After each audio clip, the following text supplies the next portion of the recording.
entonces, cuando hablamos de deportes, por ejemplo, entendemos muy claramente que lo que llamamos adversario es aquel que potencia mi capacidad. En el tenis, yo quiero jugar con alguien que sea un buen adversario.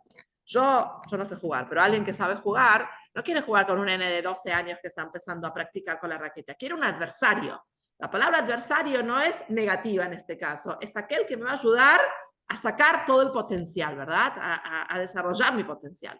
Entonces, cuando hablamos de Parshat Vaikra, es Humash Vaikra, es un Humash que ¿por qué la Torah lo llama Kitov? Hashem vio que este Humash es especialmente bueno porque cuesta un poquito de esfuerzo.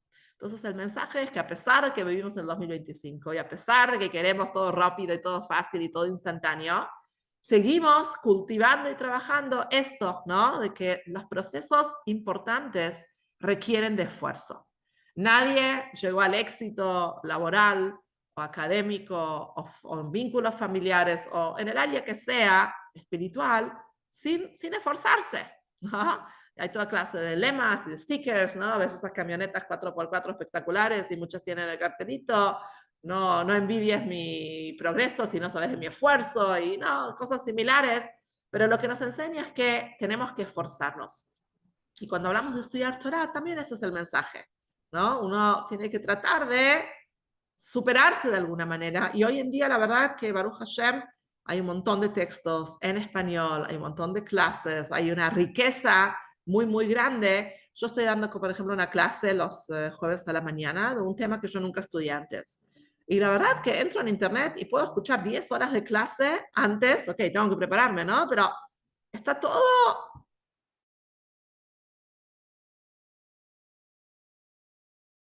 ir por ese lado del esfuerzo que nos lleva a buenos destinos. Y por último, cuando miramos las letras del Sefer Torah, encontramos una sorpresa en la Aleph de Vaikra. Vaikra significa y llamó, Vaikra Hashem el Moshe, llamó Hashem a Moshe, y ahí le empieza a hablar de las ofrendas. Esta Aleph es una Aleph Zeira. La Torah tiene un cierto tamaño de letras, pero cada una de las letras del Aleph Bet aparece en algún lugar del Tanaj, Aleph Rabati, que sería Aleph agrandada, y Aleph Zeira, Aleph pequeña, ¿sí? Entonces, ¿qué nos enseña esta Aleph pequeña? Imagínate que estás reunido frente a 2 millones de personas, así era en el desierto, eran 600.000 hombres, pero eran 2 millones de personas, y de repente Hashem viene y te llama. Es difícil imaginar, pensemos, estás en un auditorio, hay 100.000 personas, y alguien a quien admiras mucho viene y de toda la gente te llama a vos. Le Avdil, porque las diferencias son abismales, son infinitas, ¿no? ¿Cómo te sentirías en ese momento? ¡Wow!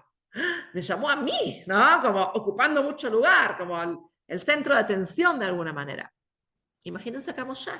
Moshe es el único ser humano en el desierto frente a tantos millones de personas, 2 millones de personas. Vaikra Hashem el Moshe. Hashem lo llama a Moshe. Y acá encontramos la Aleph pequeñita.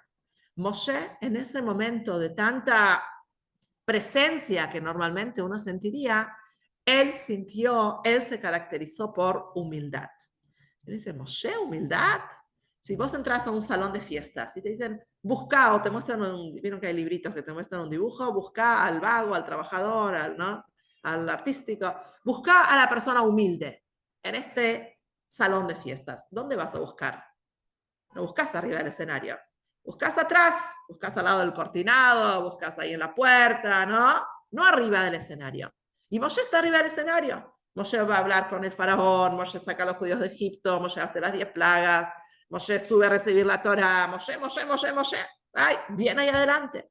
Entonces, ¿cómo coincide esta figura de Moshe tan activo con esta frase que la Torah misma atestigua? Hashem le dice a los hermanos de Moshe, cuando hablan mal de él, sobre él, está escrito en la Torah, Aish Moshe, Anav Meot, Mikol Adam Asher Apnei Adama. Este hombre, Moshe, Aish Moshe, Anav Meot. Anav es humilde, Anavá es humildad. Anav Meot era lo más humilde sobre la faz de la tierra. Entonces nosotros tenemos un concepto errado, según la Torah, sobre qué es humildad. Humildad no es desaprovechar nuestros talentos. Si yo, por ejemplo, le digo acá a Rachel, inspirarnos antes de Pesas, cantanos una canción. Y Rachel dice, no sé cantar. Eso no es humildad. Eso es desaprovechar el talento que Rachel Hashem le regaló, él tiene. Entonces, cuando alguien tiene un don que Hashem le dio, tiene de alguna manera la obligación, por decirlo de alguna forma, de usarlo, de desarrollarlo. Hay un hombre que falleció hace poco llamado Baruch Nachshon. La historia de vida de él y su esposa está en un libro llamado Mujeres, un libro muy lindo, una tapa blanca con un dibujo de una mujer, no me voy a acordar. Pero bueno, él era artista, hizo teshuvá ya como a los 20 años, 20 y pico, cuando ya había desarrollado el talento de la pintura. Y vino a ver al Rebbe y le dijo al Rebbe, yo voy a dejar la pintura, me voy a dedicar a estudiar y a enseñar Torah. Y el Rebbe dijo, no, vos tenés que usar el talento que Hashem te dio y traer a través de eso luz al mundo. Y durante un año el Rebbe creo que lo acompañó en el proyecto, hasta lo ayudó con fondos para vivir en Nueva York, prepararse más. Y hay fotos del Rebbe visitando una galería de arte donde él expuso sus obras. Son obras muy lindas. Pero lo que vemos acá es que el talento que uno tiene es un regalo de Hashem y el estar ahí en la periferia y no usarlo, eso no es humildad, eso es desaprovechar, ¿no?, la luz que Hashem me dio para compartir con el mundo. ¿Qué sería entonces humildad? Humildad, dicen los sabios, es saber, tener conciencia de que otra persona que tendría mis talentos y mis capacidades lo haría mejor todavía, ¿no? Otra persona que Hashem le hubiese dado mi escenario lo haría mucho mejor. No viene tanto al caso, pero ¿no? Estamos preparando pesas y uno está como, wow, cuánto trabajo, hacer esto, hacer lo otro, organizar. Y recién estaba mirando y vi una shluchá, se llama Hani Lifshitz, tiene un Instagram, que es shluchá en Katmandú, en Nepal. Y está describiendo el ceder de pesas que está organizando, creo que es 1000 mochileros. Tienen en Katmandú, tienen arriba de la montaña y no sé dónde, y muestra que van al aeropuerto y reciben las cajas de las agadot y de las matzot, y el vino lo hacen localmente, y carne, porque ahí en su lugar no se puede matar la vaca porque es sagrada. Y uno dice, wow, cuánta capacidad que Hashem le dio para, ¿no?, manejar todo esto. Se me congela la imagen, pero ¿me escuchan? Ok. Bueno, vamos a igual ahora a corrernos un poquito de la Parshá, podríamos hablar un rato más. ¿Quieren una idea más de la Parshá o seguimos? Vamos a traer una idea más de la Parshá. Lo que vos decidas. Ok. Cuando nosotros hablamos de los sacrificios, de las ofrendas, es un tema un poco difícil a veces de entender, ¿no? Porque, bueno, literalmente se faenaba a un animal para sacrificarlo sobre el mizbeach. No siempre eran animales, había diferentes formas, a veces eran como una especie de masas, tortas, tortillas, y siempre iba acompañado de vino que se derramaba, pero como que no es tan claro, ¿no? Y quizás es importante entender que era una experiencia inmersiva, como se dice hoy en día, ¿no? Cuando uno va a algún evento, no es solo algo visual, sino una experiencia inmersiva. ¿Qué significa esto? La persona entraba al Beit HaMikdash, entraba a un lugar donde la presencia de Hashem era palpable, era visible. Había 10 milagros que sucedían todo el tiempo. La persona estaba escuchando la música que los Kohanim, los Levim, perdón, tocaban, los instrumentos musicales. Y hay muchas mitzvot que yo las puedo cumplir aunque no esté concentrado pensando en eso. Por ejemplo, viene la noche del Seder. Obvio que queremos llegar conectados espiritualmente. Pero si uno se sienta a la noche del Seder y por algún motivo, digamos un adolescente, ¿sí?, juega Boca River esa noche, no puede dejar de pensar en Boca River, ¿no? Y está todo el tiempo pendiente del bocinazo, del grito del vecino, etcétera. Lo vivimos en el Mundial en mi casa, chicas. Algunos de los partidos más importantes eran Shabbat y mis chicos estaban como cualquier ruidito de la calle, saltaban. Tenían un vecinito de unos 10 años, en Perón era todavía, en el balcón frente a mi casa y él les iba reportando todos los avances de la... Entonces, ¿qué pasa si uno está en el Seder de Pesach comiendo la matzá y pensando todo el tiempo en el partido de Boca River a ver qué gana? Cumpliste la mitzvah. La mitzvah es comer matzá. Obvio que si aprendes sobre la matzá y pensás durante el Seder en salir de tus propias limitaciones y salir de tu propio Egipto y limpiar de Hametz nuestro interior y trabajar nuestros temas donde tenemos que trabajar, Baruch Hashem, que tenemos temas porque es señal de que tenemos larga vida por delante para resolver, etcétera, ¿no? Tiene más valor si uno se conecta con el pensamiento, pero hay muchas mitzvot que lo importante es hacer.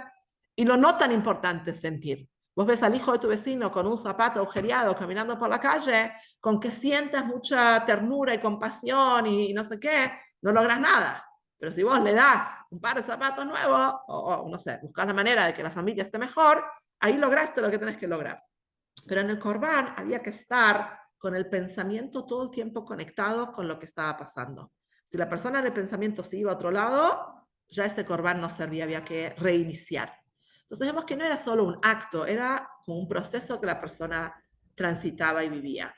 Yo a veces lo imagino en relación a una sala de partos, ¿no? A alguien que no vivió un nacimiento le describís la imagen de una sala de partos y es tremenda, ¿no? Metal plateado, gente sobre la mamá, luces blancas, hasta a veces, ¿no? Sangre o lo que sea, y la mamá gritando y el bebé llorando. ¿Qué puede ser peor que eso, no? Pero vivirlo, ¿qué puede ser mejor que eso en un parto que todo va bien, Baruch Hashem, ¿no? Pero la mamá grita, el bebé llora, a veces mamá no gritan, pero no importa. Hay tensión en el aire, hay todo lo que describimos, pero es mágico, es wow, de otro mundo, ¿no?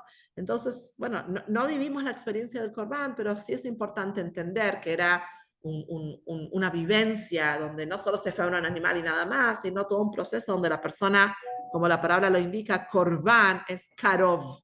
Corbán viene de estar más cerca.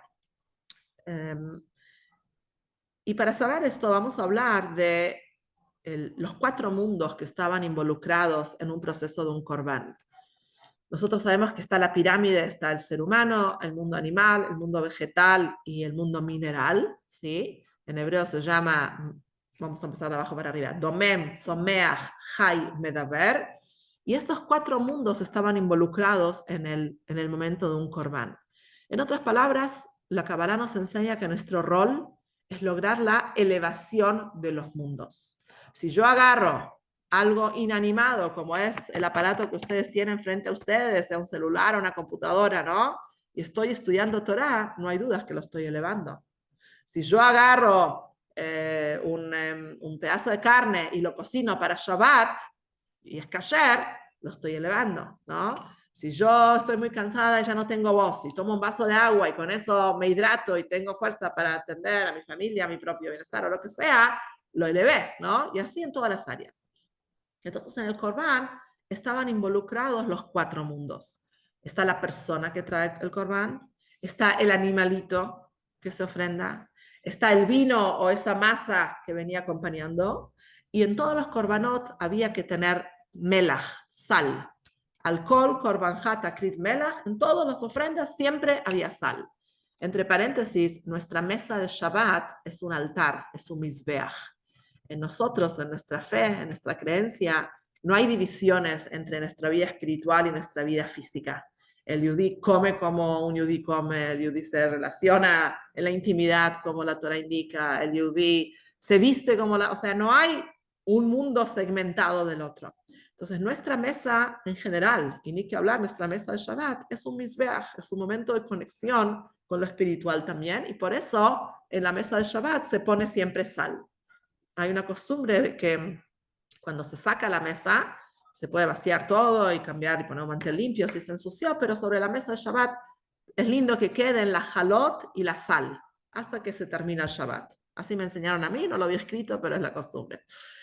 Y cuentan los sabios que cuando Hashem creó el mundo, sigue Gaby. Dani, una pregunta, ¿por qué se sala la jalá? O sea, yo sé que en Rosh Hashanah se le pone miel, pero el otro día mis chicos me preguntaron por qué se le pone sal.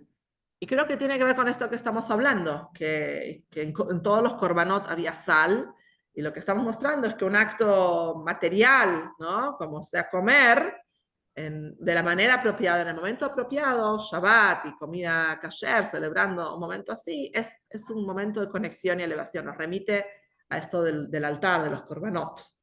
¿Sí? Gracias. ¿Qué estábamos diciendo? Um, Cuando Hashem crea el mundo, en el segundo día de la creación, Hashem separa las aguas superiores de las inferiores. ¿Ok?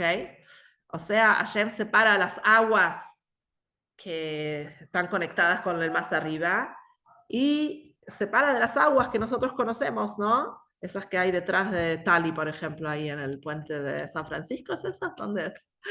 ¿Ok? O en el océano que vimos en el verano, o donde sea. Y el Midrash relata, interesante, ¿no?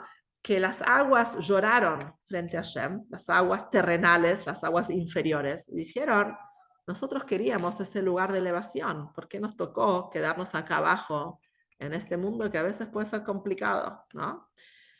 Y la respuesta fue de Hashem a las aguas, el consuelo fue la sal que se obtiene del agua de mar va a llegar al Mizbeach, va a llegar al altar.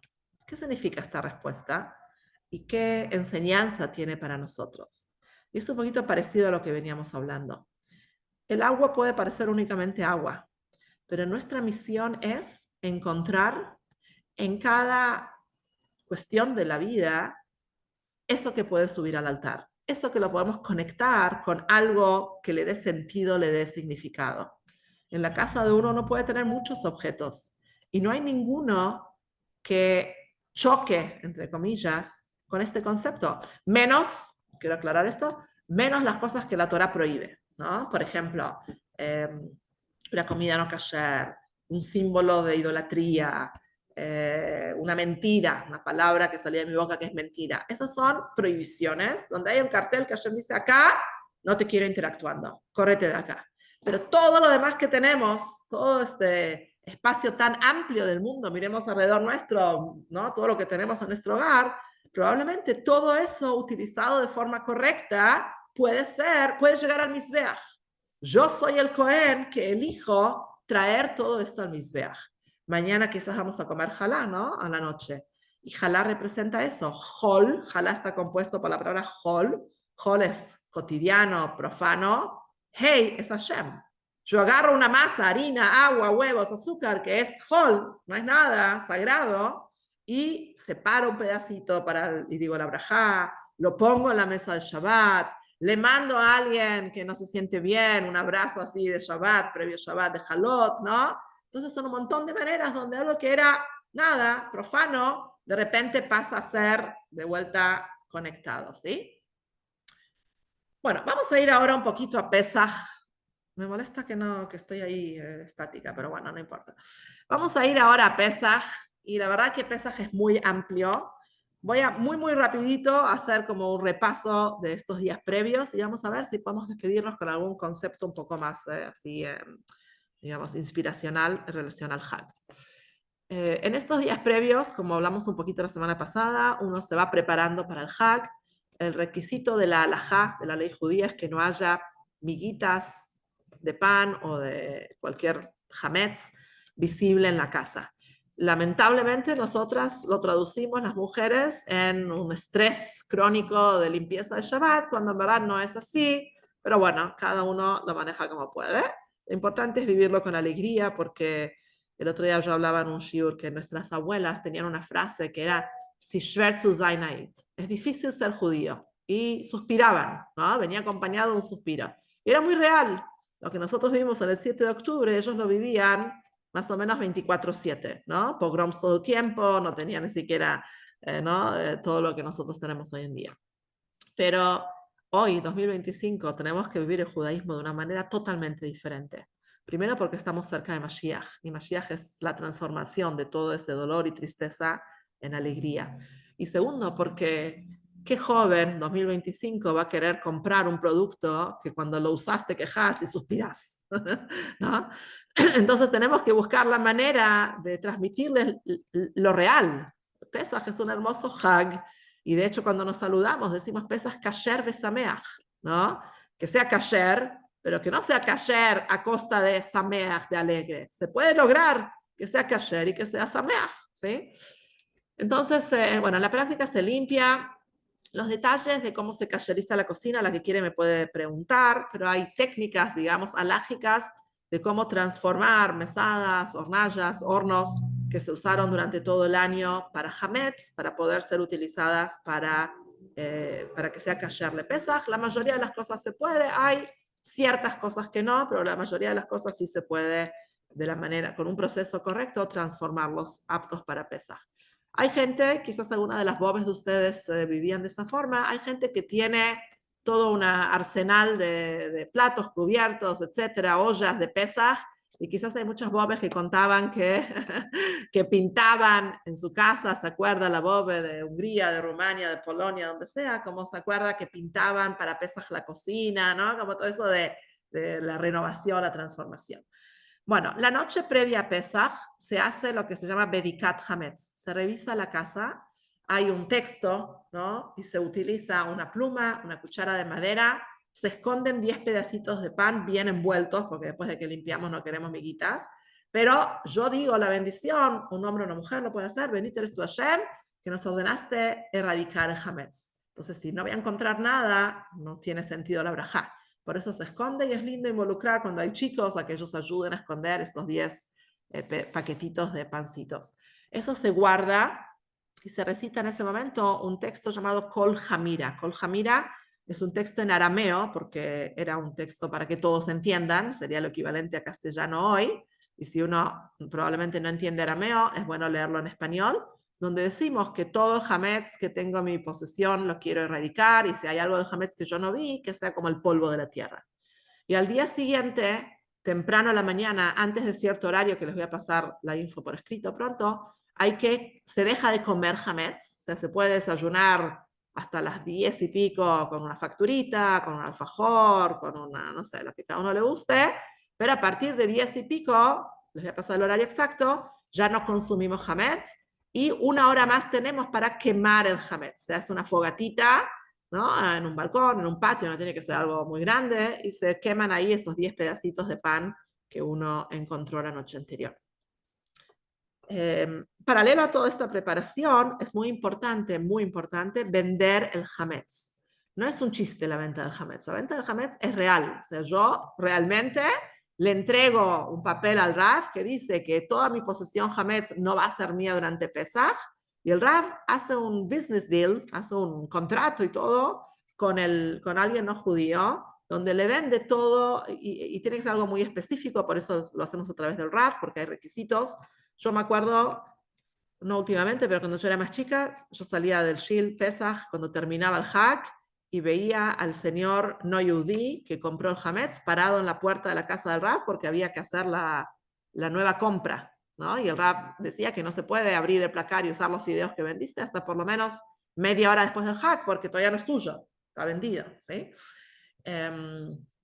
Y en ese placar uno puede guardar harina, fideos, todo lo que uno, ¿no? Todo lo que tiene hametz que uno no va a consumir en Pesaj. Hametz que no se vendía en Pesaj es prohibido consumir. En otras palabras, si el dueño de Coto sería un yudí, y no es yudí, así que vayan tranquilas, y no vende su hametz, hasta que no se mueva toda la mercadería de fideos, harina, etcétera, no podemos comprar porque es un hametz que se, digamos, no se vendió correctamente en Pesach. Igual es muy simple y podemos compartir con otros judíos, aunque no guarden bajo la mesada en un placar, aunque lo tengan por ahí, por lo menos que vendan el hametz, ya es un paso importante.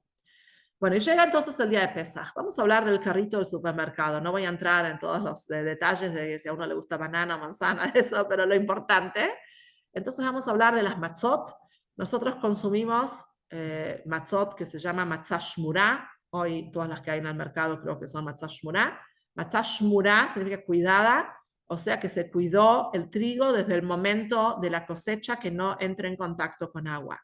Y después tenemos dos opciones. Tenemos la matzá cuadrada, que es la matzá de máquina, y tenemos la matzá artesanal hecha a mano.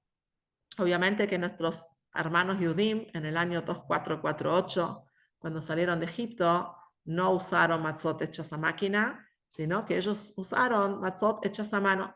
Entonces las matzot hechas a mano tienen una fuerza especial a tal punto que el Rebbe habló de que cada yudí llegue para la noche del Seder con una matzá shmurá redonda hecha a mano. Entonces las invito a escribirme, ponerse en contacto, buscar en tu Beit Chabad cercano, pero por lo menos para la noche del Seder es muy bueno tener esa matzá. Y el Zohar dice que la matzá, la primera noche del Hag, alimenta nuestra fe. no sé, yo me voy a comer una caja entera, me parece, ¿no? ¿Quién no necesita como nutrir eso, ¿no? Todos los desafíos que hay, toda la oscuridad de este galut, ¿no? Entonces nos hace muy bien. Y la segunda noche nutre nuestra salud física. Así que bueno, ¿no? También una caja entera la segunda noche nos viene bien para estar fit y fuerte. Y ahora vamos a hablar, y también, bueno, tenemos que tener el vino para la noche del Seder. La noche del Seder se consumen 4 copas de vino. La medida de la copa que tenemos que tomar, y es ideal que tomemos entera la copa y no apenas ¿cómo se llama esto? Un sorbito. La medida es como el valor numérico de la palabra kos. El valor numérico de la palabra kos es 86 centímetros cúbicos. Yo me acuerdo cuando empecé de jovencita a hacer los Seder en casa. En ese momento yo tenía, ¿cómo se llama? Yo tenía bebés de mamadera, entonces llevé la mamadera conmigo y me di 80, agarré el vasito, ¿no? Agarré el vasito, lo llené de agua, le pedí permiso al señor en el negocio, me miraba como esta señora, ¿de dónde se escapó? Porque no quería vasos muy grandes que la gente después no pueda tomar el cost completo, como es la idea. Entonces lo medí, bueno, igual hoy en día en internet es mucho más fácil, buscas la descripción en Mercado Libre, cuánto mide el vaso y ya está. Pero en esa época lejana en el tiempo no era tan así, pero bueno, una anécdota nada más. Y un segundito.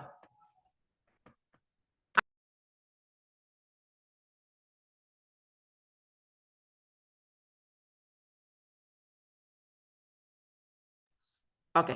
Y entonces tenemos que tener la matzá, tenemos que tener el vino para Pesaj. Y vamos a hablar un ratito. Lo puedes subir mejor, pero no sé si va a querer. Vamos a hablar un ratito de vísperas de Pesaj, ¿sí? Tenemos que tener los ingredientes. Lo voy a mandar por Mercado Pago y Pagora. Tenemos que tener los ingredientes para la quehará, ¿sí? La quehará es aquella bandeja que adorna nuestra mesa para el Seder. Y cada uno de los puntos en la quehará representan algo. Tenemos zroa, que es el cogotito que quemamos así sobre el mechero, que representa el Korban Pesach. Se hizo un sacrificio esa noche, que fue todo un trabajo interno de los Yudim. El cordero era la idolatría de Egipto. Y hay una frase que dice, es fácil sacar al yudí del galut, pero es más difícil sacar al galut de dentro del yudí. A pesar de que nos consideramos libres, ¿no? Vos le preguntas a cualquier persona en la calle, ¿sos libre? Va a decir, totalmente libre. Pero estamos sometidos a un montón de cuestiones sociales, culturales, del país en el que vivimos, que nos marcan en muchos aspectos de nuestra vida, ¿verdad? Entonces, en Egipto era una cuestión de idolatría el cordero. Y durante 4 días, desde el 10 de Nisan hasta el 14, Moshe le ordenó al pueblo de Israel que tomen un cordero y lo tengan en la casa y recién lo sacrifiquen y lo coman en familia como un asadito la noche de la salida de Egipto. Cuando ellos salieron de Egipto estaban terminando de comer el asado este. Pero era todo un trabajo interno de realmente liberarnos. Que eso hay una carta muy hermosa, el Rebbe escribía diferentes estilos de cartas. El Rebbe tenía cartas, tiene cartas que escribe a individuos, ¿no? A personas, cientos de miles de esas cartas. Ahí, si no me equivoco, son ya 40 tomos de cartas, tomos grandes de unas 300, 400 páginas de cartas del Rebbe, que si uno las lee, uno puede aprender sobre la visión del Rebbe sobre cualquier tema de la vida. Yo doy una clase los jueves a la mañana y antes de empezar la clase leemos una carta del Rebbe de nada, un concepto diferente cada semana. Y en internet en inglés vi que hay un rabino que se llama Shai Staub, que ahora como preparación para el cumpleaños del Rebbe, que es esta semana, el 11 de Nisan, la semana que viene, él enseña 30 días, cada día una carta. Después si quieren lo busco y se los pongo, está en inglés, pero es interesante. Volviendo a lo nuestro, el Rebbe escribió cartas a individuos, cartas a grupos, a cierta comunidad, a la comisión de damas de tal institución, a las chicas que van a hacer madrijot en tal campamento, a grupos. Y después hay cartas que el Rebbe escribe a todo hijo e hija de Israel donde sea se encuentre. Un Rebbe es un Rebbe de todo Israel. Hay muchos tzadikim, hay muchos rabanim, hay muchas personas hermosas y queridas en Am Israel, pero Rebbe hay uno solo en cada generación, porque el Rebbe es la cabeza que siente a cada yudí. El único líder que conocemos, judíos de nuestra generación, que se preocupó por el Yudí de Uganda y el, si hay, no sé si hay, el Yudí de, tengo una hija en un país de África, un país rarísimo, no me acuerdo ni el nombre. Mi hija me llamó, está en Australia, Ma, ¿puedo ir a hacer el ceder? ¿Puedo ayudar a los shluchim en Tasmania? Me preguntaron si puedo ir a Tasmania a hacer el ceder. Wow, ¿dónde queda? Me tengo que fijar en el mapa primero. Del Yudí, de todos los puntos cardinales, el Yudí que está en la cárcel. Hay una institución que el Rebbe fundó llamada Aleph, que visita a los Yudim en las cárceles, los Yudim en los hogares de ancianos, niños, ¿no? Todas las edades. Este es el tzadik de la generación, el Rebbe, el Rosh de Israel. Y por eso el Rebbe dirige su carta a todo hijo e hija de Israel donde sea se encuentre, ¿no? Porque eso es lo que caracteriza a un Rebbe. Una vez vino un Rebbe de otra línea hasídica y empezó a charlar con el Rebbe y el rabino el Rebbe decía, el Rebbe de Belz, se llama la niña, creo que era, decía porque nuestras chicas, y el Rebbe decía, era algo sobre estudiar Hasidut, y el Rebbe decía las chicas, y él podía decir nuestras chicas, ¿sí? Hasta que el Rebbe le dijo, todas las chicas judías son nuestras chicas, ¿no? El hombre tzadik estaba hablando de su rebaño, de su grupito. Y el Rebbe no mira solo a ¿no? La gente que está en su lugar, sino el Rebbe se preocupa por el bienestar de cada yudí donde sea que está. También ese yudí que decidió pasar Pesaj arriba de la montaña en Katmandú, ¿no? El Rebbe también piensa en él. Pero volviendo a lo nuestro, en la carta esta, el Rebbe dice que aprendemos del sacrificio de Pesaj. Y lo que aprendemos es justamente este punto. Si vos le preguntas a cualquiera, ¿sos libre? La persona va a decir, soy libre.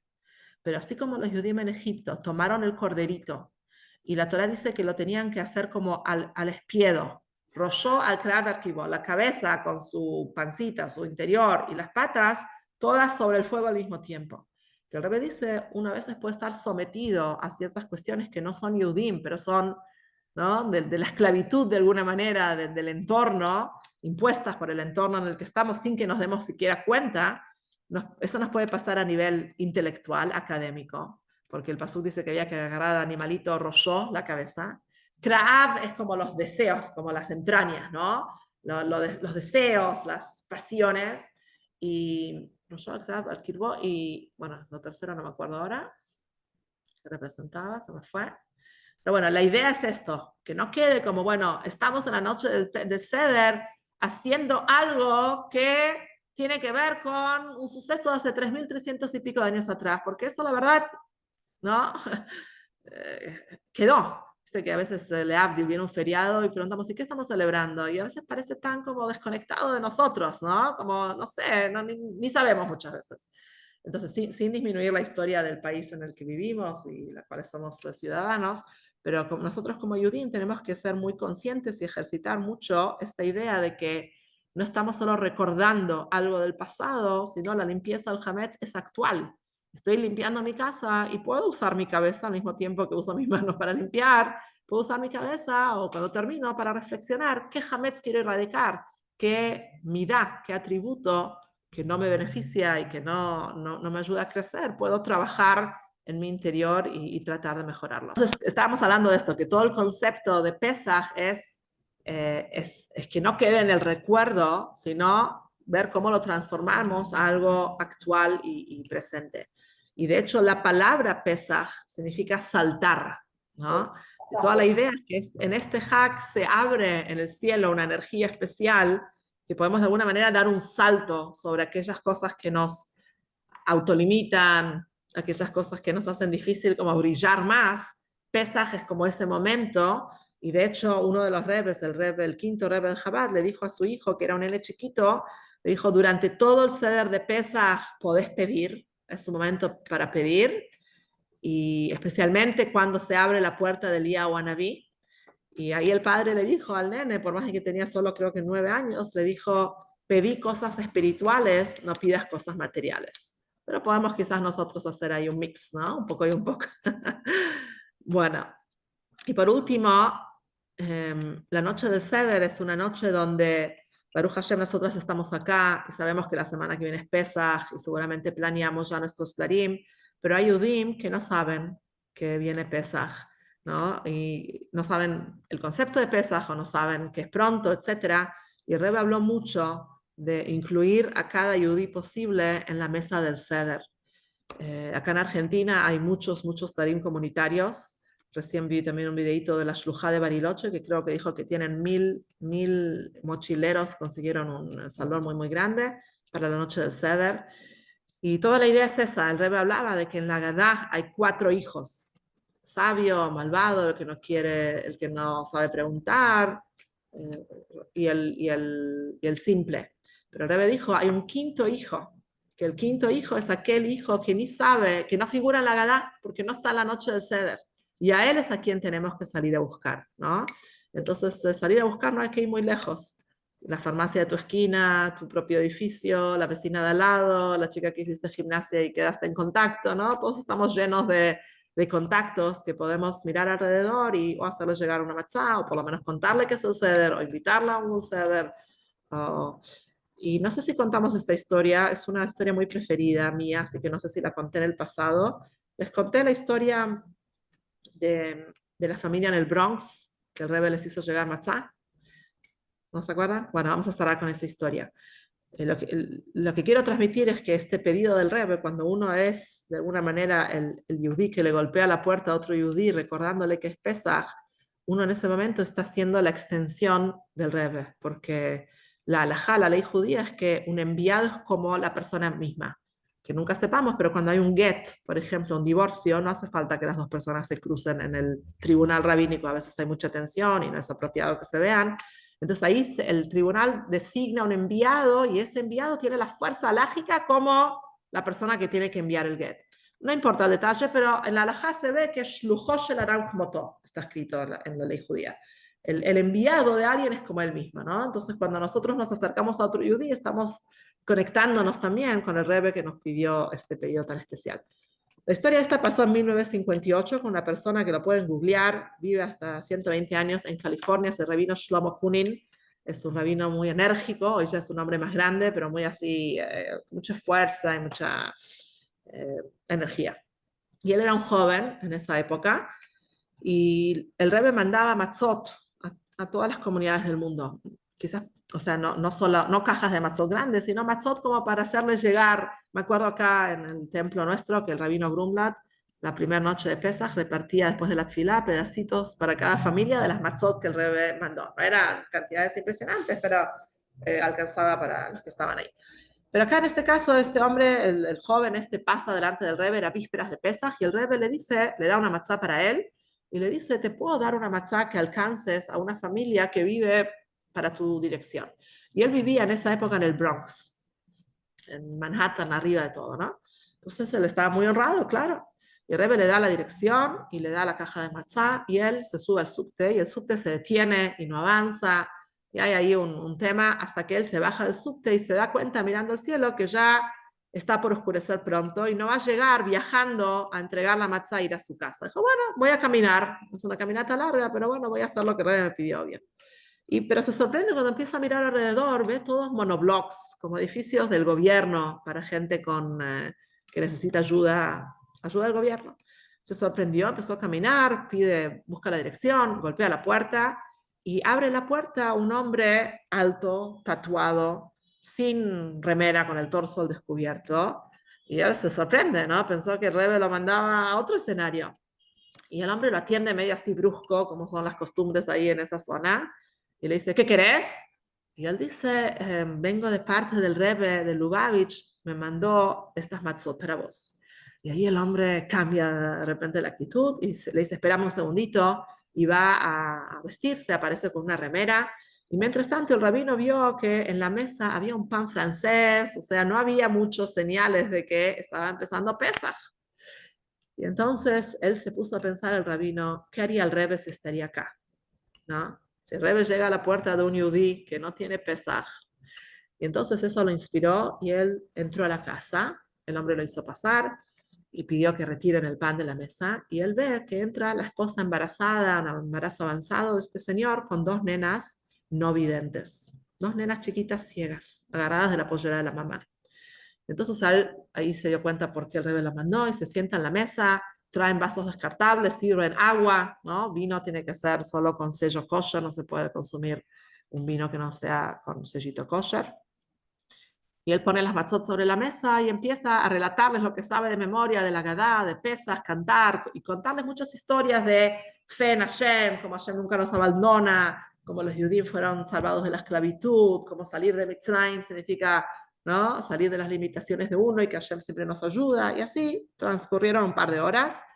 Y cuando él se estaba por ir, y el marido y mujer estaban muy, muy atentos, como todo el tiempo absorbiendo cada palabra que él decía.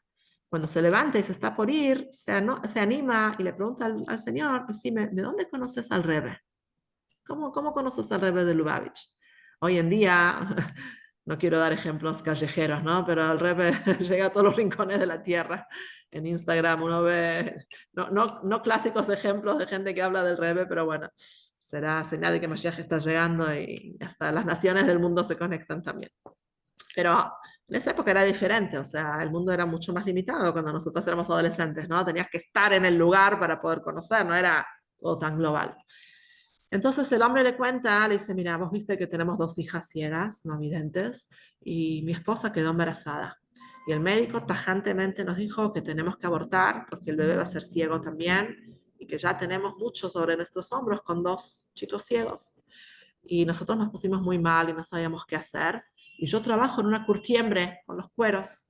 Y en esa curtiembre hay una parte que hacen faena de animales kasher, shejitá. Y un día yo estaba muy triste y me crucé con un rabino y le pedí que me oriente, que me ayude, qué tengo que hacer. Y él dijo, vos tenés que escribir una carta al Rebbe de Lubavitch. Entonces le escribí una carta al Rebbe contando la situación y el Rebbe mandó una bendición, me mandó una carta diciendo que va a estar todo bien, que sigamos adelante con fe en Hashem y que vamos a tener buenas noticias. Y la verdad que hoy de noche que vos viniste y nos trajiste la matzá y nos contaste tantas historias, nos diste mucha, mucha fuerza para seguir atravesando este momento. Y el rabino termina contando, quiero leerles las palabras del final porque me encanta cómo lo escribe él.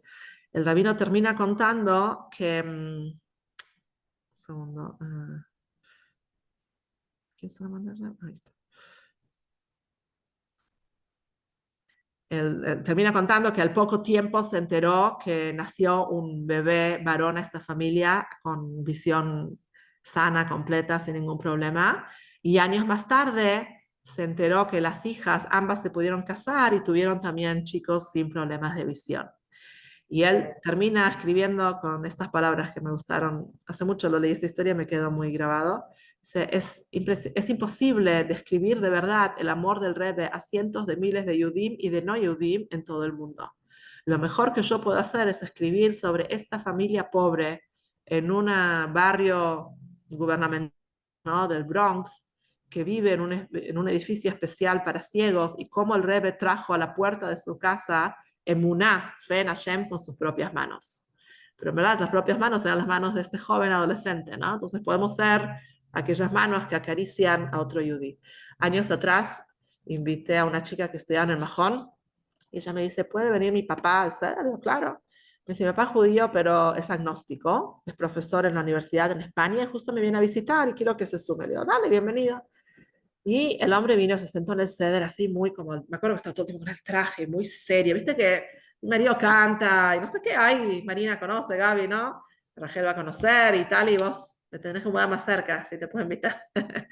Pero hay movimiento, y este hombre está todo el tiempo muy serio. Yo voy alrededor de las mesas mirando, ¿no? Digo, ay, la está pasando mal, como que quería que esté cómodo y no lo veía tan cómodo. Bueno, terminó el ceder, yo estoy en la puerta saludando a todos en Perón, conocen ahí la salidita, todo el mundo está saliendo, y yo veo que este señor se acerca a mi marido, que está en la cabecera de la mesa sentado, y le dice algo al oído. Entonces apenas se fueron todos, yo me acerco a Mendo y le digo, Mendo, ¿qué te dijo el señor? Me dijo estas palabras, esta noche fue una caricia para mi alma.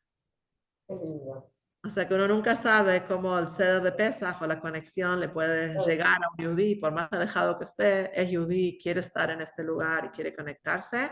Así que agarrar el celular y a ver con quién compartimos algún concepto de Pesaj, porque el Rebbe nos enseñó, si uno sabe Aleph, tiene que transmitir Aleph. Este